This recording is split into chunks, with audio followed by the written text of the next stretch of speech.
আম্বুলাওয়া যাচ্ছি ট্রেকিং করে করে অনেকটা দূর সিএনজি বা এরকম সিএনজিতে করে আসছি, বাট এখন আর সিএনজিও টপে উঠতে পারতেছে না। সো হাঁটাই একমাত্র গন্তব্য। অনেক ফরেনার চারপাশে, সবাই আসছে আম্বুলাওয়া ট্যুরে। সো লেটস সি কেমন লাগে ফিলিংস উপরে। দেখুন অ্যামেজিং ভিউ। চলে এসেছি আম্বুলাওয়া টাওয়ারে। হাঁটতে অবস্থা খারাপ হয়ে গেছে, এই টাওয়ারের পিকে যেতে অবস্থা খারাপ হয়ে যাবে। এরকম সরু পথ দেখুন, একেবারে ছোট্ট ন্যারো পথ। এই পথ বেয়ে টাওয়ার বেয়ে বেয়ে একেবারে টপে উঠতে হয়, আরো অনেকটা দূর উঠতে হবে। অলরেডি আমার গাইড থেমে গেছে, কিন্তু আমি চেষ্টা করে যাচ্ছি। দেখুন অ্যামেজিং ভিউ। এখন আম্বুলাওয়া টাওয়ারের অনেক উপরে।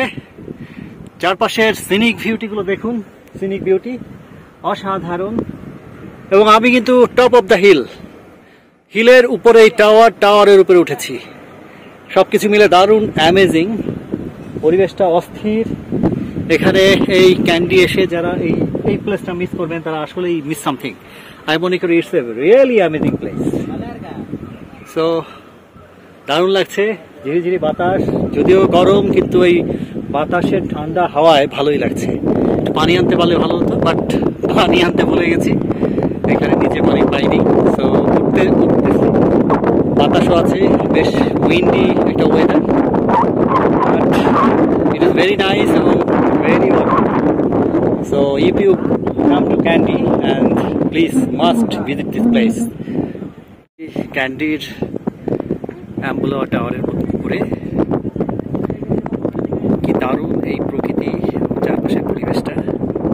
পাহাড়ের অনেক উপরে উঠতে হয়, তারপরে এই টাওয়ারে উঠতে হয়। দেখুন ক্যান্ডি সিটিটা কত ছোট ছোট লাগছে, মনে হচ্ছে কতটা উপরে আমরা উঠেছি।